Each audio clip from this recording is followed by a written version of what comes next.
솔로몬의 기도가 끝나가고 이제 솔로몬의 축복이 시작되고 마지막은 백성들이 솔로몬을 또 축복했다.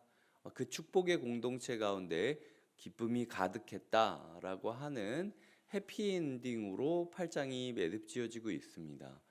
오늘 본문을 묵상하며 가장 먼저 제 눈길을 끌었던 건 54절에 솔로몬이 무릎을 꿇고 손을 펴서 하늘을 향하여 기도와 간구로 여호와께 아뢰기를 마쳤다라는 구절이었습니다. 22절을 보면은 솔로몬이 여호와의 제단 앞에서 이스라엘의 온 회중과 마주 서서 하늘을 향하여 손을 펴고라고 시작하는데 그 기도의 마지막은 무릎을 꿇고 손을 펴서 하늘을 향했다라고 끝이 나고 있는 거죠. 그러니까 백성들과 마주보고 손을 들어서 서서 기도를 하던 솔로몬이 진심을 토하여 기도하는 과정 가운데 점점 무릎이 꿇어졌다라는 이야기로 끝이 나고 있다라는 거예요. 제가 지난주에 이야기 드렸듯 솔로몬의 기도가 완전하지 않았습니다. 여러 가지 연약함들이 있었고 그 한계들이 분명했지만 오늘 솔로몬이 드리는 축복과 기도의 메시지를 보면은 지난주에 제가 언급했던 그 연약한 부분들, 부족한 부분들이 그 조율되고 있는 모습들을 볼 수 있어요.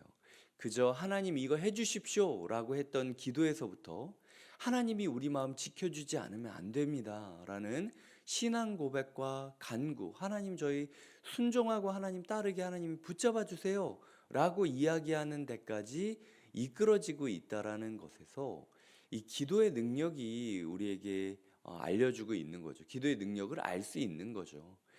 서투른 기도를 한다 할지라도, 부족한 기도라 할지라도 끝까지 포기하지 않고 기도하면은 기도자의 삶이 바뀐다는 거예요.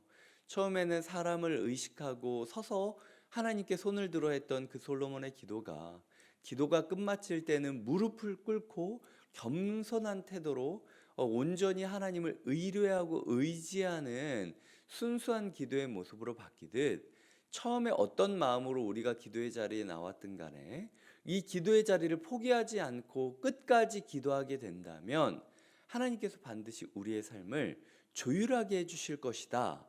이것이 첫 번째로 제가 말씀을 통하여 배운 기도의 교훈이라는 것이죠.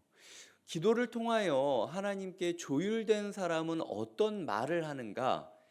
하나님을 향하여서는 신앙을 고백하고 사람들을 향해서는 축복을 노래하는 것이 이 솔로몬이 행한 마지막 모습이었습니다. 그래서 55절에 보면 그가 이제 기도를 마치고 다시 일어섭니다. 그리고 큰 소리로 온 회중을 위하여 축복했다라고 이야기를 하고 있습니다. 그러면서 56절은 여호와를 찬송할지로다.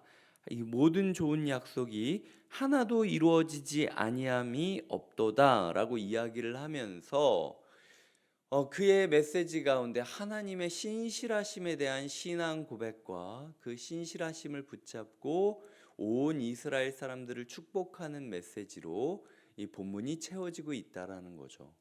솔로몬은 세 가지 큰 축복을 합니다. 첫 번째로 57절에 보면은 하나님 우리와 함께 계셔 주시옵소서. 하나님 우리를 버리지 말아 주시옵소서. 하나님 이 백성 가운데 함께 해 주시고 하나님 이 백성들을 버리지 않기를 축복합니다 라는 임마누엘의 축복을 하고 있고요. 두 번째로는 하나님 우리의 마음을 붙들어 주셔서 지키게 해 주시옵소서 라는 축복을 하고 있는 겁니다. 하나님이 너희의 마음을, 말씀을, 율법을 지키게 하시기를 원한다 라고 두 번째 축복 이야기를 하고 있고요.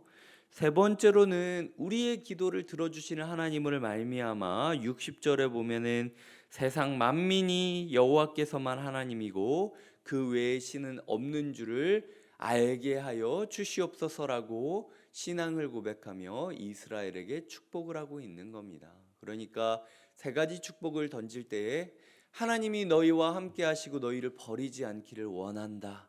그리고 하나님이 너희의 마음을 붙잡아 주시고 너희를 말씀을 지키게 하시기를 원한다. 마지막으로는 하나님이 너희의 기도를 들으시고 이 모든 일들을 이루어 가심을 통하여 세상 만민이 여호와 외에는 신이 없음을 알게 하기를 원한다. 이것이 솔로몬이 이스라엘을 향하여 기도하고 축복했던 세 가지 축복의 메시지였다라는 것입니다. 나중에 마태복음에 보면 예수님이 오실 때 예수님의 이름을 임마누엘이다라고 이야기를 하죠. 솔로몬이 서투른 기도를 드리고 진심을 다하여 그 기도를 이어갔을 때 하나님께서 겸손히 무릎 꿇은 솔로몬의 삶을 통하여 예수 그리스도를 예언하는 축복의 노래를 부를 수 있게 도와주셨다라는 거죠. 하나님께서 우리의 서투른 목소리를 통해서도 예수 그리스도를 알리고 노래할 수 있는 기회를 주시겠다. 이것이 우리에게 주신 기도자의 축복이고요. 동시에 우리가 오늘 세상 가운데 어떤 말을 해야 되느냐, 이 세 가지 말을 해야 된다라는 거죠. 하나님이 너희와 함께 하기를 원한다. 하나님이 너희를 버리지 않기를 원한다.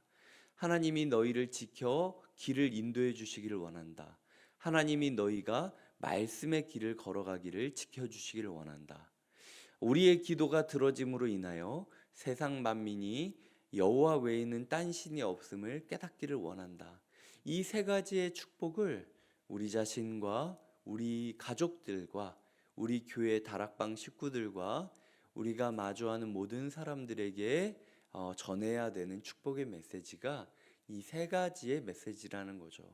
그러니까 우리의 삶 가운데 내뱉는 말들 가운데 이 세 가지와 일치하지 않는 말들이 있다면요, 과감하게 가지쳐야 됩니다. 하나님께서 오늘 우리에게 말 조심해라. 어떤 말 할 것이냐? 하나님이 내가 마주하는 모든 사람과 함께 하기를, 하나님의 말씀을 지키는 공동체 되기를, 모든 열방이 하나님만을 알기를 원하는 그런 대화 아니면은 잡담 금지하고 원망 금지하고 불평 금지하고 축복의 메시지로만 너의 삶을 채워가라 라고 이야기하는 게 하나님께서 이번 주간에 우리에게 원하시는 말씀이라는 거죠. 이번 주에 추석이 있지 않습니까? 정말 추석에 걸맞는 메시지인 것 같아요. 이 연휴가 되면 오랜만에 가족이 모이는데 꼭 그때 말 때문에 문제가 생깁니다.